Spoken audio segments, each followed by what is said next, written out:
voudrait nous conduire dans la prière, Monsieur Chang?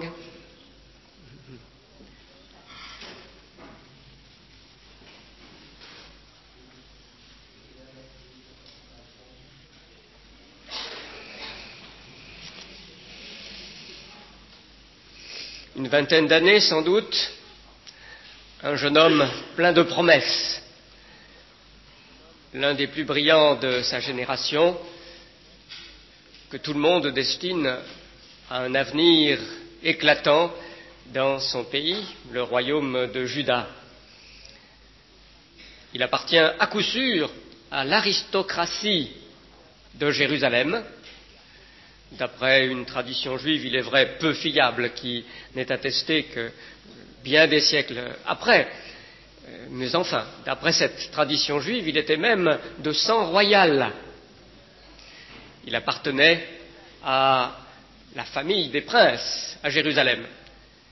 Et à divers indices, plusieurs spécialistes estiment qu'il avait dû suivre les écoles qui conduisaient à l'exercice du pouvoir. Il avait fait, si vous voulez, l'ENA et Sciences Po. C'était un jeune homme à coup sûr éminemment doué, très sérieux, très responsable, et qui, donc, à l'époque où se posait pour lui, commençait de se poser pour lui, la question des responsabilités qu'il pourrait assumer, réfléchissait à la situation de son pays, aux grandes affaires de politique intérieure et surtout de politique internationale. Il était préoccupé. Le pouvoir royal, en fait, était partagé par trois hommes, le grand-père, le père et le fils. Trois hommes, en quelque sorte, pour un seul trône. Le roi en titre, il régnait depuis fort longtemps déjà, c'était Osias. Il s'appelait aussi Azaria, il avait deux noms qu'on trouve tous les deux dans la Bible. C'était le roi Osias, un roi qui avait été un bon roi, dont le règne avait été prospère longtemps, grâce en partie au moins à l'éclipse du pouvoir assyrien qui avait laissé les petits royaumes alentour tranquilles. Mais ce roi Osias, malgré l'orientation généralement satisfaisante de sa conduite, avait commis une faute une fois, une faute de présomption, une faute d'orgueil spirituel, pourrait-on dire, entre guillemets, parce que l'orgueil n'est jamais très spirituel, c'est toujours charnel, mais une faute d'orgueil spirituel. Il avait cru, lui, le roi fidèle, pouvoir usurper la fonction des prêtres, la fonction que la loi de Dieu réservait strictement aux descendants d'Aaron, et du coup, il avait été frappé instantanément de lèpre. Enfin, de lèpre. Vous savez que dans l'Ancien Testament, on appelle lèpre diverses sortes d'eczéma, en fait. Mais de toute façon, il était impur, et donc impropre à l'exercice de ses pouvoirs royaux. Donc il était toujours le roi en titre, mais pratiquement, il ne pouvait plus gouverner comme roi. Alors son fils était régent. Son fils Yotam était régent, sans avoir pleinement la couronne. Mais ce Yotam était un brave homme, qui suivait en gros l'exemple de son père, mais un peu falot, pas très énergique, semble-t-il. Et cela pouvait inquiéter le jeune Ésaïe, puisque c'est d'Ésaïe que je parle. C'était le nom qu'avaient donné ses parents à ce brillant sujet, le jeune Ésaïe. Et aux côtés de ce Yotam, depuis juste quelques années, depuis 744 avant Jésus-Christ, le fils de Yotam était aussi adjoint comme co-régent. Oh, il n'avait pratiquement pas de pouvoir, mais il avait déjà reçu ce titre de co-régent. Des recoupements dans les textes de l'Ancien Testament nous permettent de le dire.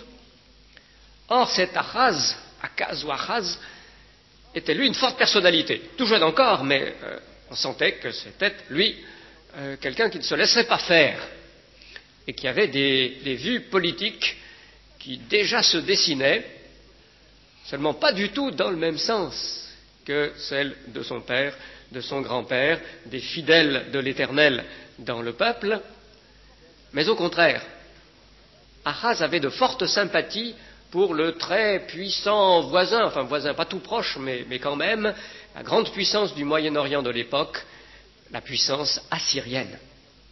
Depuis le milieu de ce 8e siècle avant Jésus-Christ, donc dans ce Moyen-Orient, où je rappelle à peu près la géographie, voilà la Méditerranée, l'Égypte, la mer Morte ici, le golfe Persique par là. Donc, dans ce Moyen-Orient, la puissance assyrienne s'était réveillée grâce à un monarque très énergique, bon chef de guerre, Tiglath-Pileser, appelé encore, parce qu'il avait deux noms lui aussi, poule, mais ce n'était pas une poule mouillée.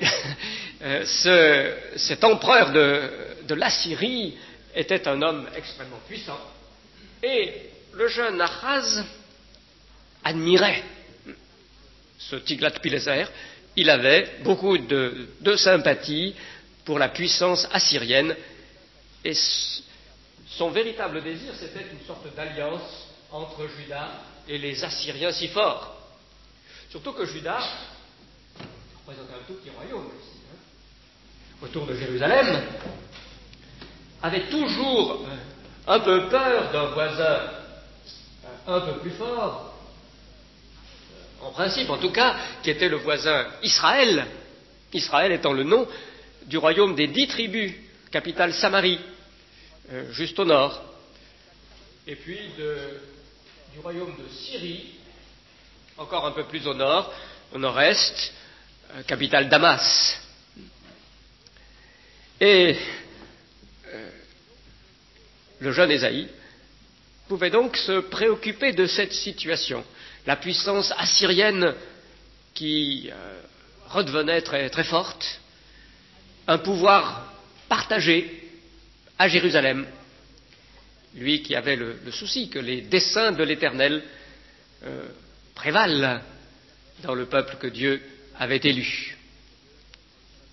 C'est alors que Dieu s'est révélé au jeune Ésaïe. C'est alors qu'il a fait en quelque sorte une irruption spéciale dans sa vie. Ésaïe était sans doute au temple, à moins que la vision qu'il a eue l'ait transporté au temple en vision, mais il était sans doute dans le temple, en train de prier le Seigneur, en train peut-être de lui faire part de cette préoccupation pour son peuple qui remplissait son cœur. Et tout à coup, il a une vision extraordinaire. Le temple rempli de fumée, le temple vacillant sur ses bases, et il a vu sur un trône élevé, le Seigneur, dans toute sa majesté, avec des formes extraordinaires, des formes de serpents ailés, brûlantes, qui proclamaient « Saint, Saint, Saint », et l'Éternel, le Seigneur, le Dieu des armées, toute la terre est remplie de sa gloire. Ça a été la révélation au point de départ du ministère d'Ésaïe.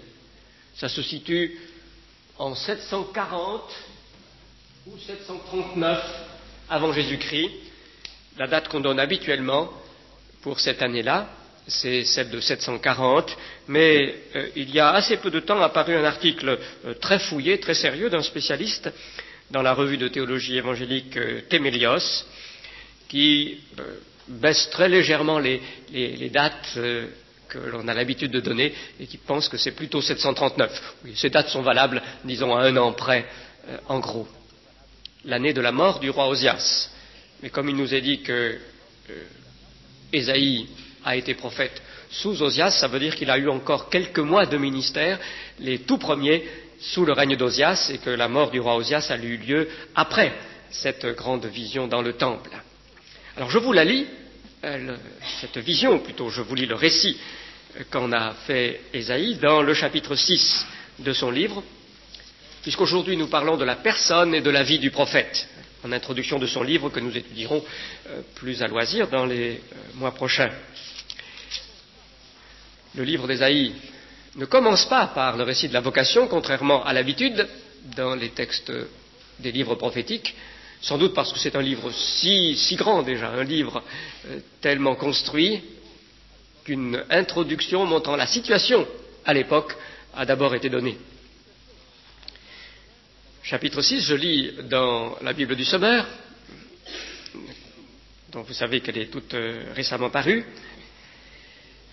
L'année de la mort du roi Osias, je vis le Seigneur siégeant sur un trône très élevé. Les pans de son vêtement remplissaient le temple. Des êtres en forme de serpents brûlants se tenaient au-dessus de lui. Chacun d'eux avait 6 ailes, 2 ailes pour se couvrir le visage, 2 autres pour se voiler le corps, et les 2 dernières pour voler. S'adressant l'un à l'autre, ils proclamaient « Saint, Saint, Saint est le Seigneur des armées célestes, sa gloire remplit toute la terre. » Les montants des portes du temple se mirent à trembler au son de ces voix, tandis que le sanctuaire se remplit de fumée. Je m'écriai « Malheur à moi, je suis perdu, car j'ai les lèvres impures et j'habite au milieu d'un peuple aux lèvres impures. Et voici que de mes yeux j'ai vu le roi, le Seigneur des armées célestes. » Alors l'un des êtres en forme de serpent brûlant vola vers moi. Il tenait à la main une braise qu'il avait prise sur l'autel avec des pincettes. Il m'en toucha la bouche et me dit « Maintenant que ceci vient d'être appliqué sur tes lèvres, ta faute est enlevée et ton péché est expié. » Et j'entendis alors le Seigneur qui disait « Qui enverrai-je? Qui marchera pour nous ?» Alors je répondis « Je suis prêt, envoie-moi. » Et le Seigneur me dit « Va et dis à ce peuple, vous aurez beau entendre et vous ne comprendrez pas, vous aurez beau voir et vous ne percevrez rien. Rends ce peuple insensible, ferme-lui les oreilles et bouche-lui les yeux, pour qu'il ne voie pas de ses yeux, pour qu'il n'entende pas de ses oreilles, et pour qu'il ne comprenne pas et qu'il ne puisse pas retourner au Seigneur afin d'être guéri. » Je lui demandai alors « Jusque à quand, Seigneur ?» Et il me répondit « Jusqu'à ce que les villes soient dévastées et privées d'habitants, qu'il n'y ait plus personne dans les maisons, et que ce territoire soit réduit en désert et dévasté. Et l'Éternel enverra ses habitants au loin, et le pays sera à l'état d'abandon.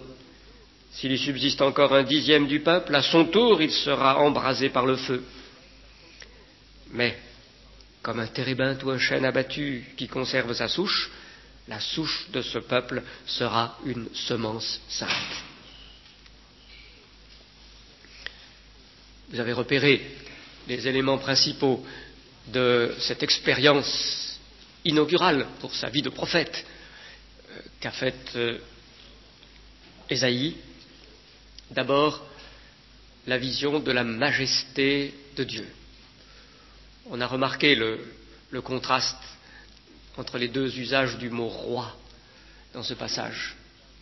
L'année de la mort du roi Osias, mes yeux ont vu le roi, le Seigneur des armées. Le roi Osias, ce roi frappé de lèpre, impur, incapable d'exercer vraiment le pouvoir, petit roi, bien peu digne finalement de ce titre. Ce n'est pas lui le vrai roi. Chacun doit comprendre que les rois de cette terre ne sont que de pâles reflets du pouvoir royal véritable, celui qui est au commencement et à la fin, celui du Seigneur, sur son trône élevé. Mes yeux ont vu le roi. Premier élément de la révélation qui est faite à Ésaïe et qui correspondait, vous voyez, très bien à ce qui était son souci, sans doute déjà. Où se trouve le véritable pouvoir?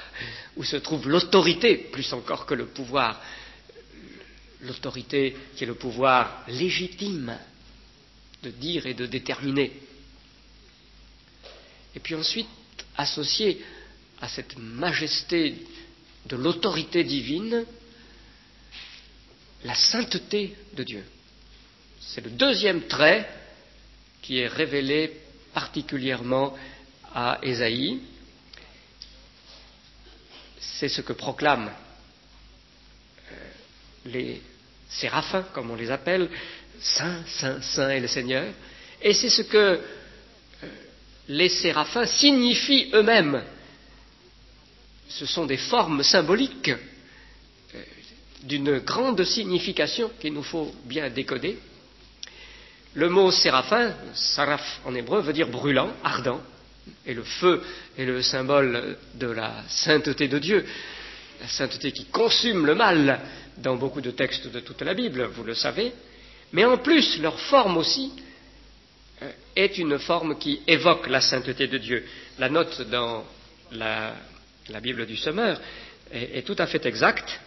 Le terme hébreu désigne un serpent du désert à la morsure redoutable qui est mentionné en Nombre 11 et Deutéronome 8. En Ésaïe 14 et 30, ce serpent se présente avec des ailes. Au chapitre 6, il sert à décrire des êtres hybrides, serpents ailés, ayant un visage et des mains d'homme, traditionnellement appelés séraphins, par la suite, dont l'archéologie a mis au jour des représentations datant du Moyen-Orient ancien.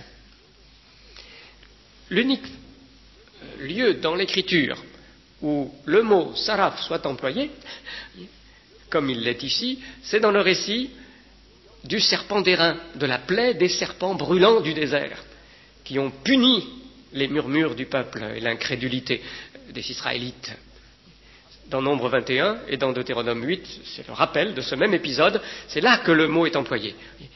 Le mot évoquait tout de suite, pour les lecteurs du livre d'Ésaïe, la plaie des serpents, qui rappelle que Dieu est un feu dévorant et que ce feu se manifeste par sa justice, par les châtiments, comme le châtiment des serpents dans le désert. Et dans la suite du livre d'Ésaïe, donc, nous avons 2 fois mention encore des sarafs, des séraphim, et c'est chaque fois en parallélisme avec la vipère, les serpents du désert, terrifiants. Donc on ne peut pas mettre en doute le fait qu'il s'agit d'une forme de serpent, mais en plus avec des ailes, et puis comme il est parlé d'un visage, donc il se couvrait, certainement aussi avec des traits humains. C'est une composition qui a une charge symbolique et qui veut exprimer que la présence de Dieu est redoutable parce qu'il est saint, et que c'est comme un feu qui brûle si on s'approche de trop près sans la protection voulue. Voyez. Deuxième donc élément capital de Dieu qui se révèle à Ésaïe pour faire de lui son serviteur, la sainteté de ce Dieu que le prophète, il devient prophète à ce moment-là, qu'Ésaïe comprend tout de suite. Il perçoit bien le message. Car quelle est sa réaction ? Malheur à moi, je suis perdu, j'ai les lèvres impures, j'habite au milieu d'un peuple dont les lèvres sont impures. Il perçoit immédiatement son manque de sainteté face à la sainteté de Dieu et qu'il est radicalement indigne, frappé d'une lèpre qui est comme la lèpre du roi Osias, frappé d'une lèpre spirituelle qui l'empêche vraiment de tenir devant Dieu. Il n'a pas pour réaction « Oh, ben ça y est, alors si Dieu me montre sa majesté, c'est qu'il a envie de faire de moi quelqu'un. La fierté. » Il n'a pas non plus la réaction « Oh Dieu, s'il se révèle à moi, veut se servir de moi, mais je ne sais pas m'y prendre, je ne suis pas compétent. » C'est pas ça le problème. Le problème, c'est celui du péché, de l'impureté. Il le discerne aussitôt. Il est tout de suite dans l'axe. Je pense que ça, c'est une grande vérité biblique générale que nous pouvons immédiatement remarquer. Ce qui nous rend impropres au service de Dieu, ce n'est pas notre faiblesse, ce n'est pas notre incompétence. On a pu dire qu'on n'est jamais trop petit pour servir d'instrument au Seigneur. Il se plaît à utiliser les choses faibles du monde. Il y a une seule chose qui nous empêche de servir le Seigneur. C'est le péché, c'est l'impureté. Entre Dieu et les hommes, c'est ça le problème, c'est pas autre chose, d'après toute la Bible. Et immédiatement, Ésaïe en est conscient, parce que c'est vraiment Dieu qu'il rencontre. Et vous notez qu'il y a un double aspect, je trouve que c'est très intéressant, ça fait partie de cette lucidité que d'emblée Ésaïe démontre. Il reconnaît son péché personnel.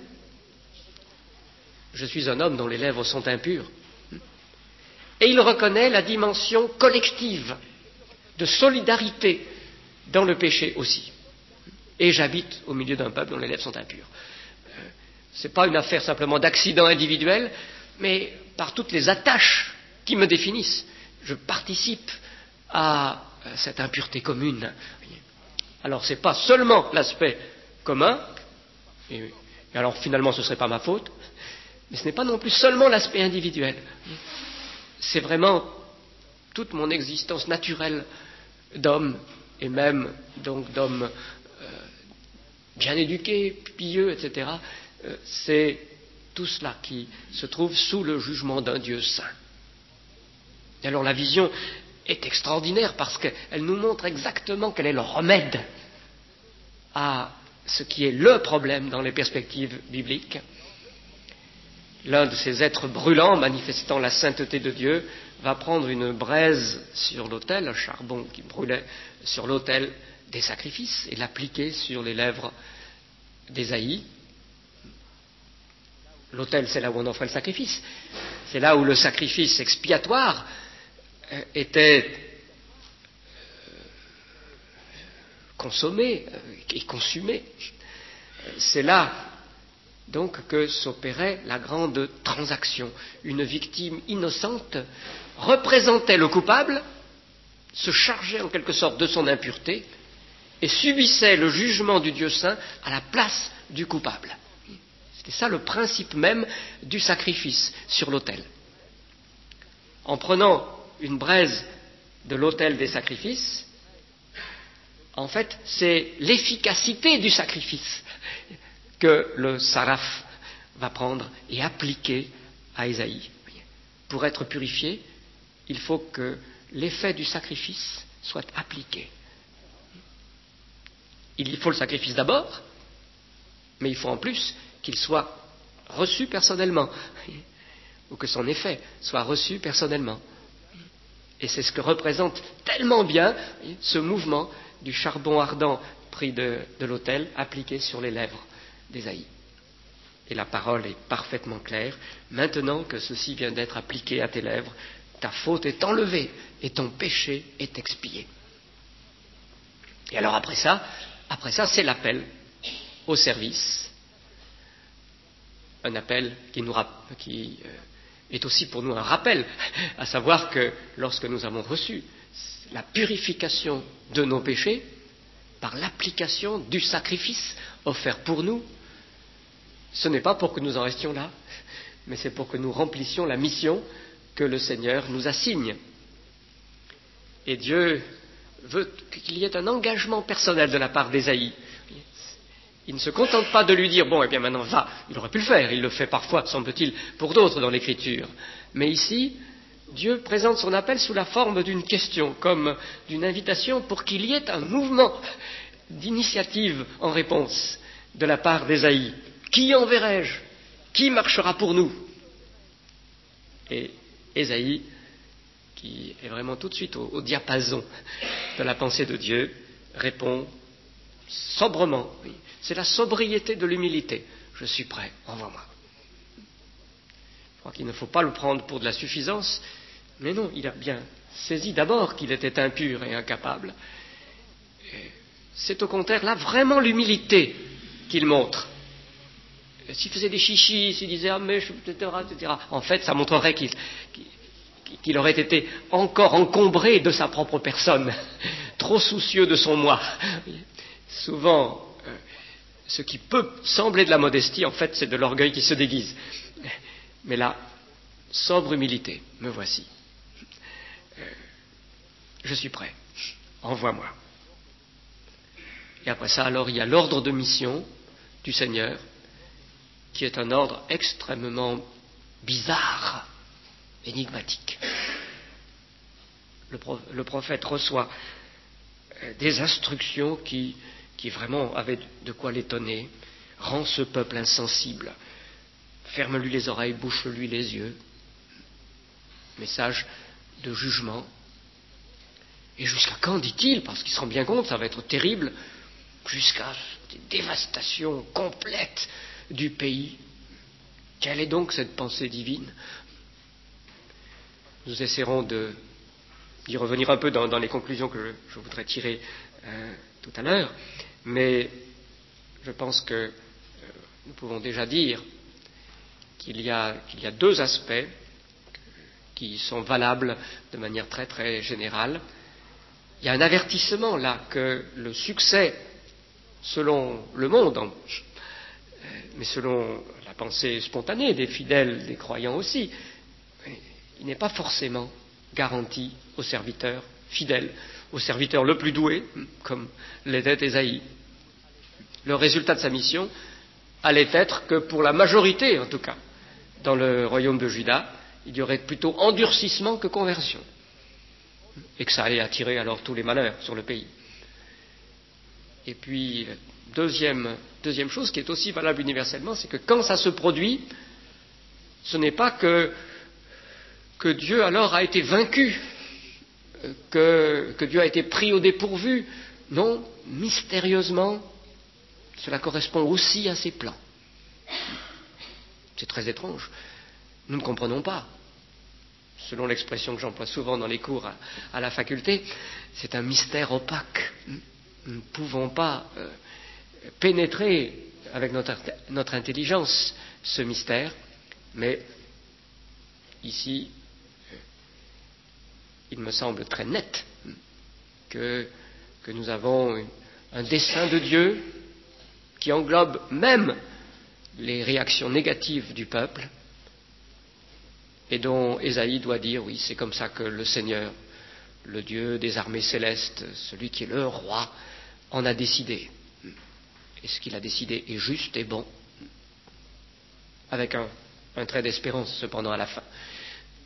Tout à la fin, Dieu lui dit que si toute cette dévastation doit se produire, et si tous les arbres glorieux de Juda doivent être abattus comme une forêt que les bûcherons réduisent à ne plus laisser que des souches en terre, il y a là une promesse de renouveau un jour. Une souche en terre, c'est peut-être le lieu duquel des rejetons vont jaillir, une semence d'avenir. La souche de ce peuple sera une semence sainte. Voilà ce que nous pouvons dire, c'est vrai, bien sûr, mais ce que nous pouvons dire de ce que le prophète Ésaïe a reçu dans cette vision qui a marqué son entrée dans le ministère. Alors, quelques mois après, Osias mourait, Jotham, son fils, devenait le roi en titre, mais en continuant bien sûr la même politique, tandis que Ahaz devenait plus fort, et que les Assyriens aussi, et que les deux royaumes d'Israël et de Syrie, surtout parce que les Assyriens leur faisaient peur, commençaient à s'agiter alentour. Pendant les premières années de son ministère, on peut penser que le prophète Ésaïe a prêché de manière assez générale contre les péchés courants dans le pays. Il s'est mis un peu au diapason de Michée. Ces deux hommes, comme nous avons vu, étaient contemporains, grosso modo. Et on peut dire que certains accents d'Amos précédemment se retrouvent, bien qu'il y ait des petites nuances. Ésaïe était ce citadin aristocrate. Alors, ce qu'il dénonce tout spécialement, c'est l'anarchie. L'anarchie lui paraît particulièrement scandaleuse. Bon, Dieu se sert aussi de la sensibilité propre à chacun. Mais nous avons dans les premiers chapitres, donc les chapitres 2 à 5 essentiellement, sans doute les discours que le prophète Ésaïe a prononcés pendant les premières années de son ministère, encore tout jeune. En 735, sans doute la date, enfin je vous dis toujours plus ou moins un an, en 735, donc, avant Jésus-Christ, quelques années plus tard, alors un événement se produit à Jérusalem qui a une importance assez considérable. Coup d'État, révolution de palais à Jérusalem. Jotham est le roi en titre, mais Ahaz, son fils, je vous ai dit que c'était un homme fort, en réalité le renverse et prend le pouvoir, lui, à la tête d'un parti pro-assyrien. je pense qu'on peut très facilement imaginer ce qui s'est passé. D'abord, les Judéens ont de plus en plus peur des menées des Syriens et des Israélites du Nord, qui font pression sur eux. Les Syriens et Israélites voudraient constituer une immense coalition de tous les petits États contre les Assyriens, parce qu'eux ont peur des Assyriens. Mais Juda n'a pas envie d'entrer dans une telle coalition. Ceux qui sont fidèles à l'Éternel ne le veulent pas parce que c'est toujours ce que les prophètes ont interdit. Le peuple de Dieu ne doit pas entrer dans ces alliances internationales avec des peuples idolâtres et tout. Donc, les fidèles de l'Éternel ne le veulent pas, et les autres, avec Achaz, ne le veulent pas parce qu'ils sont plutôt pro-assyriens. Donc, Juda ne le veut pas. Du coup, pression de plus en plus forte des Israélites et des Syriens. Du coup, les gens s'énervent à Jérusalem. Et surtout les pro-assyriens qui disent on ne fait rien, Yotam il ne fait rien, les autres vont nous attaquer. Il faut absolument faire alliance avec les Assyriens, prendre des garanties du côté là, du grand empire. Et alors finalement ils font un coup d'État et ils portent Achaz au pouvoir pour cette politique. Mais les Assyriens sont loin, alors que les Syriens et les Israélites sont tout près. Et peu de temps après cette prise du pouvoir par Achaz, se déroule un face-à-face entre le prophète et le roi Achaz, il n'est pas encore vraiment le roi en titre, mais en fait il exerce le pouvoir royal à Jérusalem, donc en 735, à peu près 34 peut-être. La situation est la suivante, elle nous est décrite au chapitre 7, et nous reviendrons sur ce chapitre plus tard. Les Syriens et les Israélites ont décidé de monter contre Jérusalem avec leurs armées. Et les armées de Syrie et d'Israël viennent de faire leur jonction pour attaquer Jérusalem. Ils ont même déjà choisi celui qui va remplacer Achaz au pouvoir. Tabnéel, fils de Tabnéel, et Achaz, et tous ceux qui sont avec lui se mettent à trembler à Jérusalem comme frissonnent les arbres de la forêt sous le vent. Voilà ce qui nous est dit. Et Achaz essaye quand même de prendre sur lui, et il va inspecter sur le rempart les défenses, et en particulier tout ce qui concerne l'approvisionnement en eau dans les sièges de l'Antiquité. Dans ce Moyen-Orient, c'était le problème vital, celui de l'eau, des réserves d'eau. Et c'est à ce moment-là que le prophète Ésaïe le rencontre, en lui disant, de la part du Seigneur, ce que tu redoutes, les Syriens et les Israélites, n'aie pas peur, ça. Ce sont des bouts de tison qui sont en train de finir de brûler, ils n'ont pratiquement plus de puissance, ils ne te feront rien. Mets simplement ta foi dans l'Éternel et tu seras bien établi. C'est une façon de lui dire aussi, n'essaie pas de t'appuyer sur les Assyriens. Ce que comprend très bien le roi Achaz. Et quand le prophète lui dit, demande un signe, un miracle, n'importe lequel, pour certifier ce que je viens de te dire, le roi élude. Le roi dit, oh non, je ne veux pas tenter l'Éternel. Il sait très bien que si un miracle se produisait par les mains d'Ésaïe, alors il serait lié devant toute l'opinion publique. Il ne pourrait plus pratiquer sa politique pro-assyrienne et il ne veut pas en changer. Alors il élude. Et le prophète alors lui réplique par un oracle assez complexe que nous aurons à voir, où il annonce la venue d'Emmanuel, mais où il annonce aussi les dévastations que les Assyriens plus tard feront dans le pays de Juda. Donc, en 735-34, face à face entre le prophète et le roi, qui était peut-être son cousin éloigné, puisqu'il était vraiment de descendance royale. Il a eu ce courage de se dresser. Après ça, qu'est-ce qui se passe ?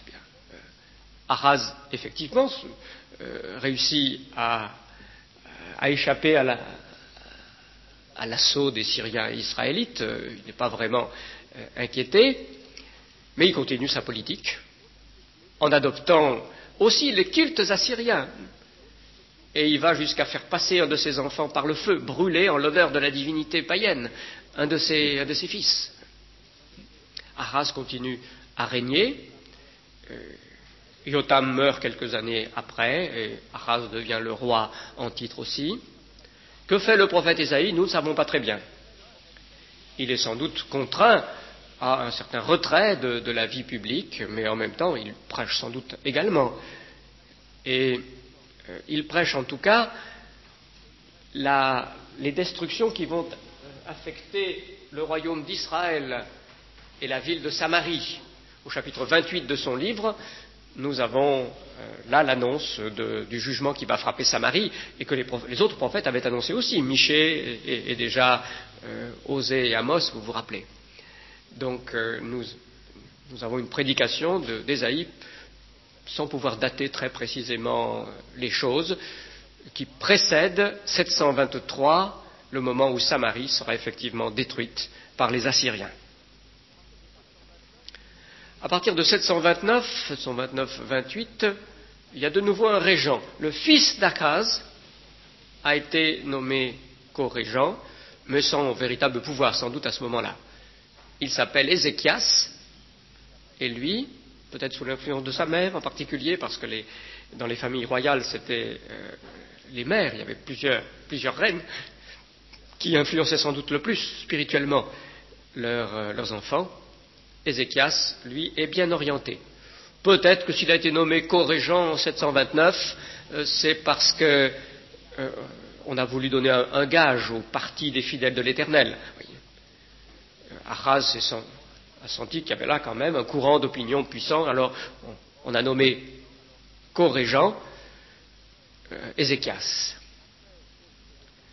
Après la destruction de Samarie, la grande dévastation d'Israël, se passe encore quelques années, et puis en 715, Ahaz meurt, et Ézéchias devient le roi effectif avec le pouvoir à exercer. Alors à ce moment-là, la situation change énormément. Ézéchias, qui va avoir une politique conforme aux instructions de la parole de Dieu, dite par les prophètes, Ézéchias donc commence son règne dans une situation assez favorable. Le pays de Juda a été en gros épargné, et maintenant il n'y a plus de rival en Israël, dans le territoire des 10 tribus au nord. Pour la première fois depuis Salomon, il n'y a plus de division entre les deux parties de l'héritage de Jacob. Il n'y a plus de royaume d'Israël rival du royaume de Juda. Et effectivement, pour la première fois depuis Salomon, on célèbre la fête de la Pâque à Jérusalem pour tout Israël, des 12 tribus. C'est une très grande fête. Ézéchias peut faire figure un peu de nouveau Salomon, parce que depuis Salomon, il est le premier à exercer son autorité sur tout le pays. Et d'ailleurs, il va s'entourer de sages. Il va y avoir les gens d'Ézéchias, dont le livre des Proverbes nous parle, qui sont des scribes, des sages remarquables. Ézéchias va avoir un début de règne, en tout cas, prospère, et dans la fidélité à l'Éternel. Et Ésaïe, à coup sûr, pendant ce temps-là, alors, va jouer un rôle important. Il semble qu'il ait été un peu le prophète officiel, et même avec des fonctions d'historien, de mémorialiste. Il nous est dit dans le second livre des Chroniques au chapitre 26 qu'il a fait un récit du règne d'Osias, un peu comme un historien. Ça n'a pas été conservé, ce n'est pas dans la Bible elle-même. Mais ça nous montre qu'Ésaïe a eu des fonctions de sages reconnus. Et sans doute, donc sous le règne d'Ézéchias, est-il considéré comme vraiment un personnage de référence. Mais les choses vont se gâter pour Ézéchias, vers le milieu de son règne et la fin de son règne. L'ordre dans lequel les choses se sont passées n'est pas parfaitement évident, mais je pense qu'on peut le reconstituer. Il y a eu une maladie d'Ézéchias. Ézéchias a été malade à la mort. Et vraiment, il semblait qu'il devait y passer. Alors il a pleuré, prié le Seigneur, et il lui a été accordé une guérison miraculeuse, avec un signe associé d'ailleurs, le signe sur les cadrans d'Akaz, un cadran solaire sans doute, ou peut-être un escalier. Et le prophète Ésaïe a joué le rôle d'intermédiaire de Dieu à ce propos. C'est lui qui a préparé un emplâtre à base de figues, mais c'est plutôt un symbole qu'un moyen vraiment médical, pharmaceutique, et il a été donc, pour Ésaïe, il a été le porte-parole de l'annonce de guérison qui a été fait à Ésaïe. Puis il y a eu un autre épisode qui se situe sans doute un peu après. Il y a eu à Jérusalem une ambassade de Babylone. Babylone était une province de l'Empire assyrien, mais qui tendait toujours, parce qu'elle contenait l'une des 7 merveilles du monde, c'était le souvenir d'un vieil empire, elle cherchait toujours à recouvrer son indépendance. C'était une province turbulente que les Assyriens avaient toujours du mal à réduire à la soumission. Et il y a eu une ambassade conduite plutôt envoyée par Mérodach Baladan, Marduk Aplaïdine, le chef nationaliste des Babyloniens, qui voulait l'alliance de Juda contre les Assyriens. Alors le roi les a très bien accueillis, il ne s'est pas laissé entraîner. C'est un roi pieux et sage, mais quand même un petit peu orgueilleux, comme même les plus fidèles peuvent l'être. Alors vaniteusement, il leur a montré tous ses trésors, il leur a fait quand même très bonne figure à ses envoyés de Babylone. Et là, le prophète Ésaïe l'a repris assez sévèrement en lui disant « Mais insensé, pauvre fou, tu ne te rends pas compte que tous ces trésors, ce sont les Babyloniens qui vont les emporter. Et ils vont prendre tes enfants, et ils vont en faire les esclaves de leur palais. » Il a annoncé une déportation que les Babyloniens opéreraient de la part donc de ces Babyloniens qui venaient rendre visite au roi et que le roi avait si bien reçu. Et puis alors, il y a eu la grande attaque des Assyriens, qui elle est bien datée, on sait très bien à quel moment, 701.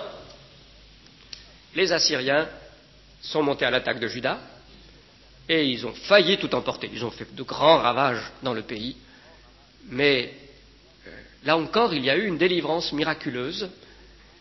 Jérusalem était assiégée, et c'était terrible, mais l'ange de l'Éternel a frappé le camp assyrien, probablement une épidémie de peste qui a éclaté, et du coup ils ont décampé, et la ville de Jérusalem n'a pas été prise, même si dans des conditions qui ne sont pas parfaitement nettes pour nous, le roi Ézéchias a versé un tribut important.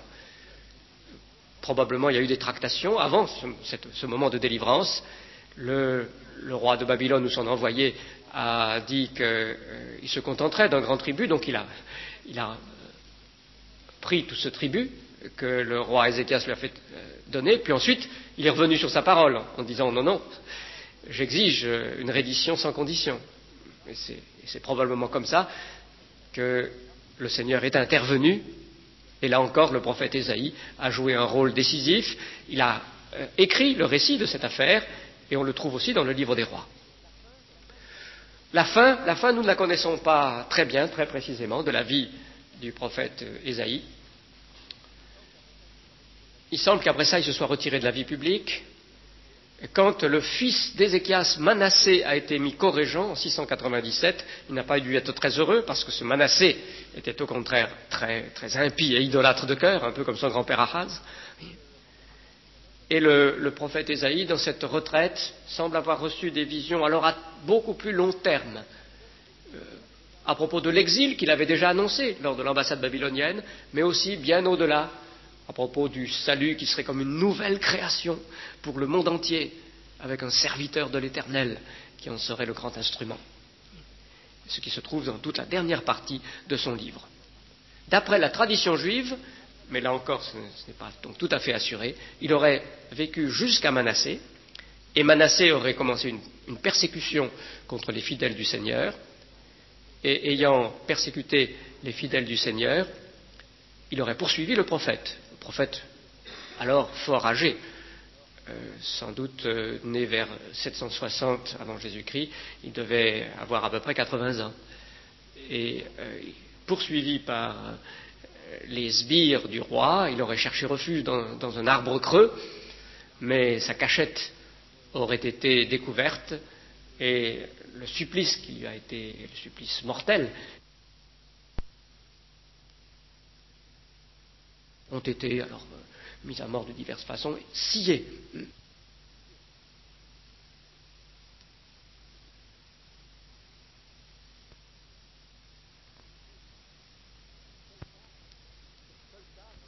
C'est le seul cas que la tradition juive évoque d'un supplice de ce genre, donc il est possible que dans Hébreux 11, nous ayons une confirmation de cet élément de tradition juive.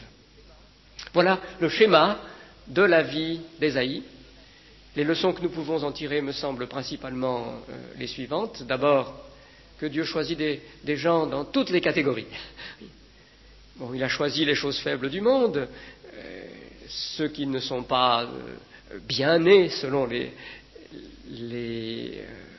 critères habituellement employés, mais ça ne veut pas dire qu'il n'en choisit quand même pas aussi, dans l'aristocratie, dans une famille royale. Dieu reste libre. Ensuite, Dieu se sert des instruments selon les dons qu'il leur a faits. Il peut se servir d'un instrument très peu doué et faire de grandes choses par lui, mais il se sert aussi de gens très doués comme Ésaïe, comme Paul dans le Nouveau Testament. Et une fois qu'ils ont reconnu qu'ils sont impurs par eux-mêmes et qu'ils reçoivent la purification divine, il peut se servir d'eux aussi très grandement. Mais la mission qu'ils reçoivent n'est pas pour autant une mission facile. Il peut y avoir des aspects très très mystérieux et des apparents échecs selon le monde. Voilà ce que je voulais résumer. Je compte que donc jusqu'à l'été pratiquement, dans les séances qui ne seront pas des séances communes d'Institut biblique, nous voyons non pas tout le livre, mais les chapitres, les prophéties les plus importantes par groupe dans les mois qui vont venir. Alors nous avons 10 minutes. Y a-t-il des questions, des remarques? Oui, Madame Orcade.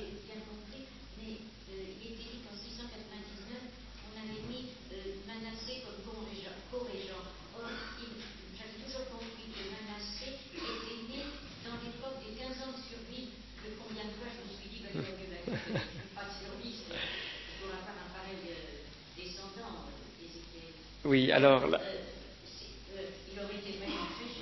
Oui, alors, c'est plutôt 697 qui est la date que nous indiquent les spécialistes à ce propos, plutôt que 699. Donc, par rapport à 705 pour la maladie d'Ézéchias, donc ça laisserait quand même le temps d'avoir un garçonnet, disons. Il n'est pas impossible que même un enfant très très jeune ait pu être nommé corrigeant, car il s'agissait surtout de la succession, de prévoir pour empêcher les luttes entre frères ou demi-frères dans les cours royales pour la succession.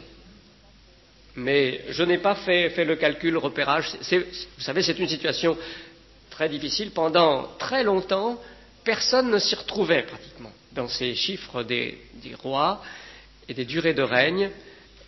Entre les livres des chroniques et des rois, et les critiques libéraux se moquaient, en disant ça ne peut pas être juste.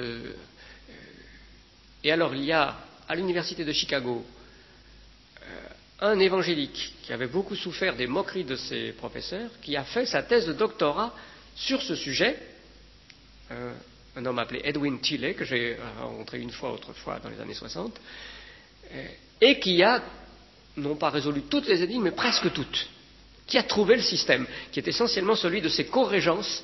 Tantôt, le début du règne est daté du moment d'une corégence, tantôt du règne seul. Alors, évidemment, ça paraît incohérent. Il a débrouillé pratiquement tout, et là, il en a tiré un livre, The Mysterious Numbers of the Hebrew Kings, les nombres mystérieux des rois hébreux, qui a été reconnu comme, en effet, solide par de nombreux libéraux. Les libéraux eux-mêmes qui se moquaient avant ont reconnu que c'était un travail qui méritait toute l'attention et qui avait sans doute résolu l'énigme.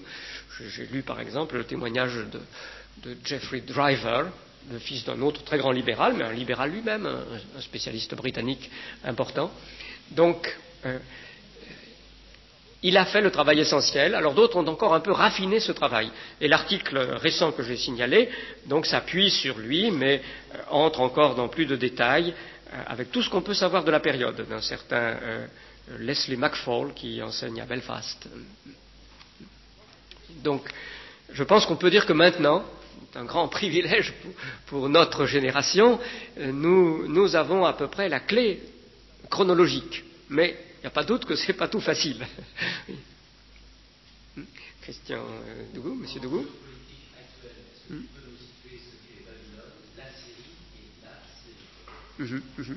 Oui. Alors, géopolitique, géographie, quoi. Assyrie et Babylone, c'est l'Irak. C'est l'Irak. Babylone est en Irak. Bien sûr, des bouts de Babylone correspondaient davantage à des États du Golfe, qui sont de petits États, mais Babylone même, la ville de Babylone, appartient à l'Irak aujourd'hui. Alors, Syrie, c'est à peu près Syrie. Oui, la République de Syrie, aujourd'hui, je ne dis pas que ce sont exactement les mêmes frontières, d'ailleurs elles ont fluctué dans le temps de l'Ancien Testament, mais c'est à peu près la même chose, c'est toujours Damas. Oui. Alors, dans l'Ancien Testament, ça a dépendu des périodes, mais en général, oui. Quand les Syriens avaient un État puissant, capable de soumettre les petits États cités, les petites principautés en quelque sorte, oui, ils réussissaient à englober le Liban, aller jusqu'à la mer.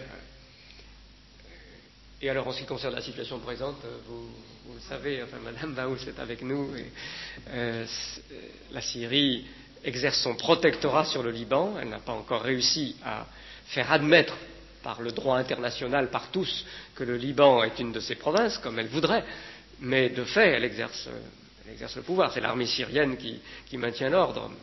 Donc, tu sais comme moi. Donc voilà la situation. Le Liban, donc, se situant ici.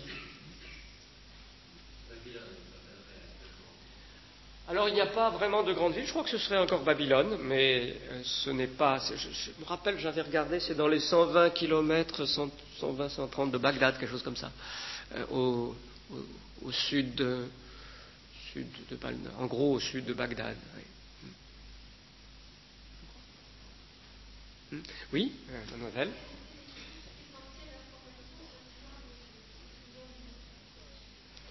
Bon, alors, outre la Bible, pour la période, il y a certaines choses dans les écrits des historiens grecs, Hérodote comme plus ancien et quelques plus récents, un peu plus récents,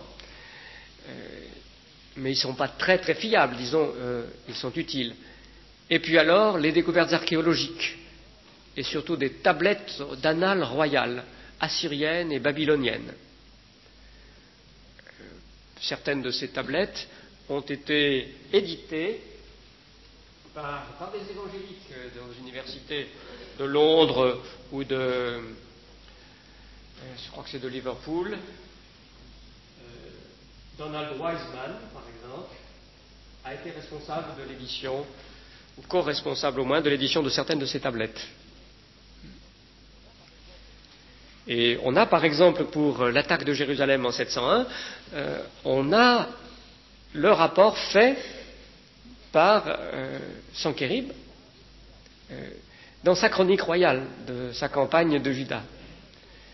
Alors on a une confirmation de ce qui est dit dans le livre des rois, qu'il a eu un tribut énorme avec des esclaves masculins, féminins, etc., qu'il a réussi. Il dit « J'ai enfermé Ézéchias comme un oiseau dans sa cage ». Il se vante, il parle de toutes les villes qu'il a prises en Juda, comme d'ailleurs Michée l'avait annoncé. Vous vous rappelez le chapelet des villes dont Michée annonçait qu'elles allaient être dévastées. On trouve ça dans cette relation royale par Sankérib certains disent Sennachérib, pour la campagne de 701, mais, c'est très intéressant, il ne peut pas dire qu'il a pris Jérusalem, il ne le dit pas. Il parle de toutes les villes qu'il a prises, du tribut qu'il a exigé d'Ézéchias et qu'il a obtenu, mais il ne dit pas j'ai pris la ville. Il l'aurait dit s'il l'avait fait. Non, vous voyez, c'est une confirmation très remarquable du récit biblique. Monsieur Weinberg. Oui, vous avez dit donc Ézéchias s'exerçait sur tout le territoire d'Israël. Oui. Est-ce que ces 10 tribus qui étaient donc séparées depuis c'était juste après la mort de Salomon, est-ce que ce ne s'était pas aussi avant? Non, depuis 723, ils n'en avaient plus. Depuis la prise de Samarie, ils en avaient eu, alors ça s'était fini de manière assez pitoyable d'ailleurs, avec des rois, des prétendants à la royauté qui s'opposaient, mais depuis 723, il n'y en avait plus. Alors il y avait eu une déportation en 723-722 d'une partie de cette population des 10 tribus de Samarie, mais quelques milliers de personnes seulement. Et il en restait un nombre important dans le pays. En fait, il y a eu de nouveau des dévastations une quarantaine d'années plus tard, une cinquantaine d'années plus tard, ce qui nous explique une indication de temps que l'on trouve au chapitre 7 d'Ésaïe. Beaucoup de gens n'ont pas réussi à comprendre cette mention. En 735 ou 34, donc, le prophète Ésaïe dit à Achaz, dans 65 ans, Éphraïm sera écrasé et n'existera plus en tant que peuple. 65 ans. Or, ça s'est fait beaucoup plus tôt, puis c'est en 723, alors que ça s'est dit en 734. Vous voyez, c'était 11 ans plus tard qu'Éphraïm a cessé d'être une royauté et a été déjà écrasé par les Assyriens. Alors beaucoup de gens ont dit est-ce qu'il faut retravailler le texte, est-ce qu'il y a une erreur, etc. Mais non, on a trouvé le fin mot de cette affaire. Après 723, il n'y a plus d'État d'Israël pour les 10 tribus, plus de rois, mais il y a encore eu une population autochtone importante. Et c'est 65 ans après, vers donc 670, oui, vers 670, que les Assyriens sont revenus, ils revenaient périodiquement, etc., et qu'ils ont emmené une part beaucoup plus importante de la population en captivité, en remplaçant d'ailleurs par des peuples d'autres provenances, d'où le mélange qui a fait les Samaritains. Oui, Monsieur Bellage, puis je pense que c'est peut-être la dernière question, puisque nous avons juste atteint l'heure, là.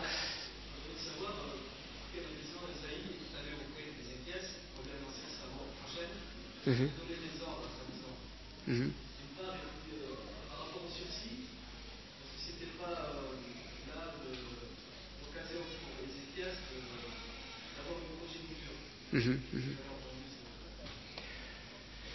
Peut-être. Moi, je pense que le texte est tellement sobre que nous ne pouvons que spéculer, essayer de lire entre les lignes à ce propos.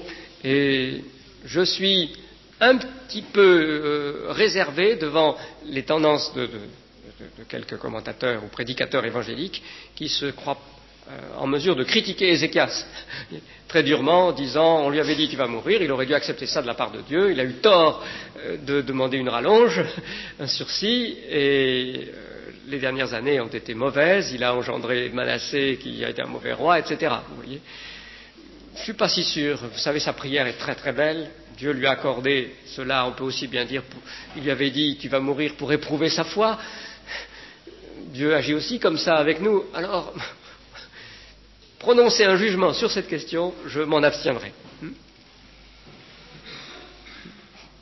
Je ne sais pas. Voilà, je pense que nous pouvons donc lors, la fois prochaine, je pense que nous pourrons étudier les prophéties de l'Emmanuel, celles qui sont liées au chapitre 7 et 9 et 11.